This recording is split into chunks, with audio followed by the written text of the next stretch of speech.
EFL Championship has been a great breeding ground for American strikers, and Haji Wright and Josh Sargent have gotten off to blistering starts. 4 goals for Haji Wright, 5 goals for Josh Sargent. And this weekend, we do get a matchup between the two. Coventry City against Norwich City. Tomorrow at 10 a.m., that's on Paramount Plus and the Golazo Net. The coverage starts at 9:30 a.m. Eastern. And since we are talking American strikers, we're going to bring in our very own Jimmy Conrad. Hey! Jimmy, you guys have been doing great work on Call It What You Want. I really enjoyed listening to you guys during the international window. But we're back talking club football. Tell me a little bit about why the championship is so important for American strikers lately. Well, I would say the opportunity to play and be trusted and be counted upon to be pivotal to your respective team. Josh Sargent isn't just the number 9 for Norwich City, to use him as an example. He's also the captain. And we don't have too many captains, I would say, in our player pool right now for the national team, or that is a captain for their club team. So it's a real big intangible that I think does make a difference and could give Josh Sargent an edge as he tries to. Well, he can't score right now. He hasn't scored his last 17 U.S. men's national team games, but he scored 5 in his first 12. So there's something there. He just can't unlock it at this particular moment. But having that intangible of being a good leader, I think could go a long way if he could maybe sneak onto the team. But ultimately, the championship is giving plenty of opportunities to a lot of players in our player pool, whether it's Haji Wright, Damien Downs, Daryl Dike, you have Patrick Ajiman. Yeah, you got a whole bunch of guys that are competing with each other at the same level, quote unquote, same level. And that could prove to be the difference as to who's going to be maybe the 3rd or 4th striker for us in the World Cup.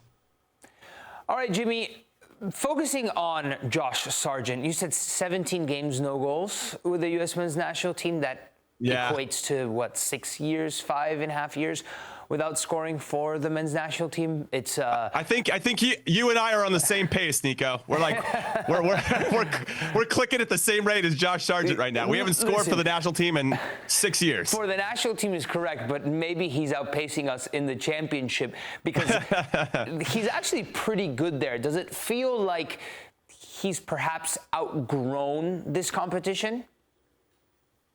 I think there was an argument to be made that maybe he should have made a move in this transfer window, maybe to get into a mid-table Premier League team. He had a chance to go to the Bundesliga this summer as well.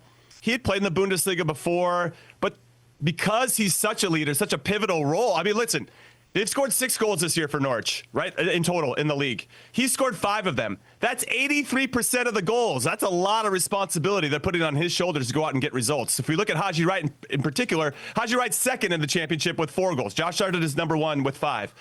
He's scored 4 of 14. That's only 29% of the goals. So they kind of spread it around Coventry. But with regard to Josh, it's like him or nothing at this particular moment. And that's a lot of responsibility. And would he be able to find that somewhere else? If he'd gone to a mid-table Premier League team or down towards the bottom of the table, he's probably not going to be able to shine the same way, right? You're doing a lot of the hard work and thankless work and maybe wouldn't be able to demonstrate how 360 of a player he is, right? Not getting in behind defenses or playing off the back shoulder or even as hold-up player, whatever it is. When you're scraping for every result and you're fighting against teams that have much better rosters, it just becomes harder to really demonstrate what you're capable of. And so ultimately, I think he made the right decision, especially if he's happy to be there, right? There's something about having peace off the field, which gives you peace on the field and allows you to be yourself.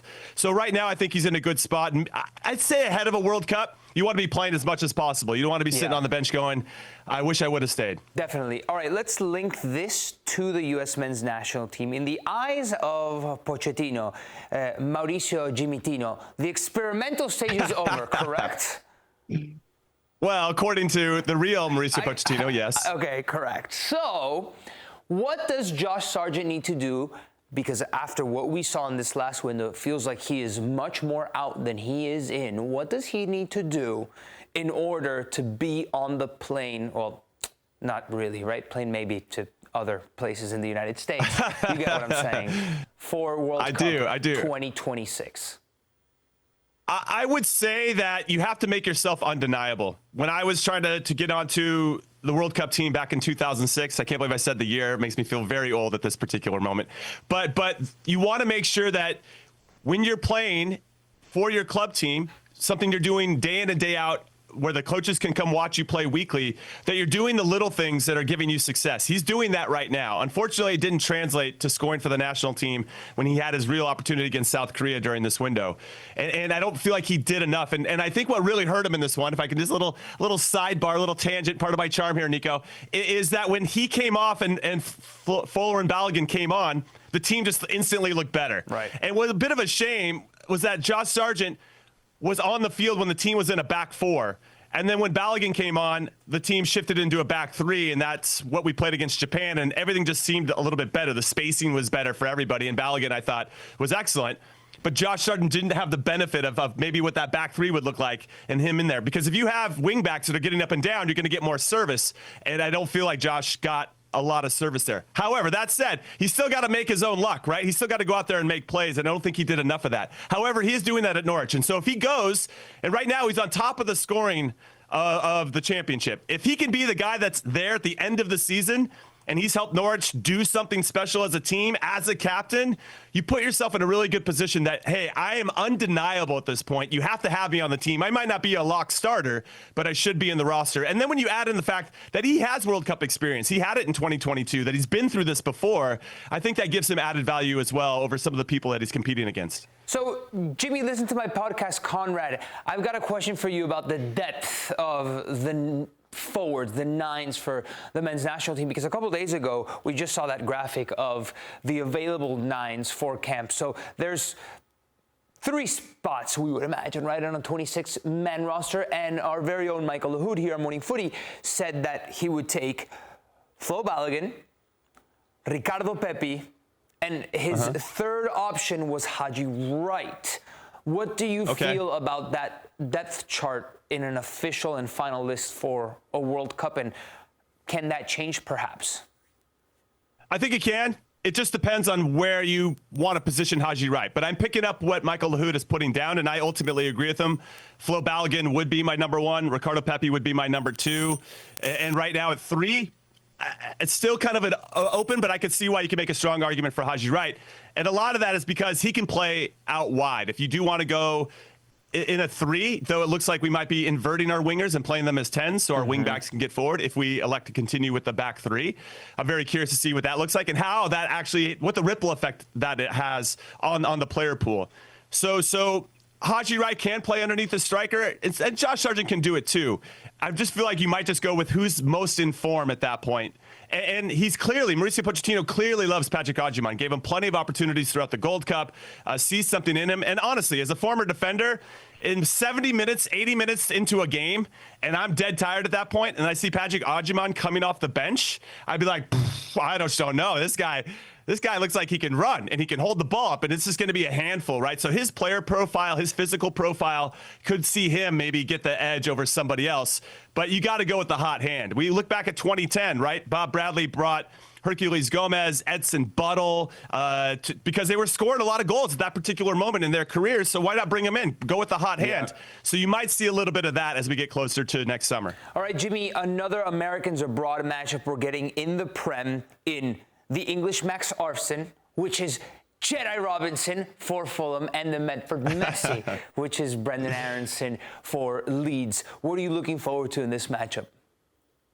Yeah, well, first I want to make sure that Jedi is healthy. He's looking like he's going to start, and he's still coming back from an injury. So that's why he wasn't brought into this particular camp during the international window. So seeing him start and seeing what he looks like in that position, does he look confident with how he's coming back from his injury? Is he bombing forward like we normally see, or is he being a little bit conservative to start? So I'm looking more at the dynamics and movement of Jedi Robinson and the confidence and body language that comes with it. That's me getting really soccer nerd on everybody. And then with Brenden Aaronson, it's just, can he find a way into the team for Daniel Farke, who he seems like he's the Energizer Bunny, right? Coming off the bench and trying to make a play at the end of the game based on the situation. Can he find more minutes there? So I hope that he just gets on the field, and if he does, can he maximize those minutes? Because as of right now, it's not looking great. I don't know if I put him and I don't know if he's on my World Cup team just yet. And so for him to have a big season, and he's got to start with just getting minutes, right? You got to baby step your way into getting playing time and then maximizing your playing time. And then hopefully, as I mentioned about Josh, you make yourself undeniable so they have to take you and put you on the team.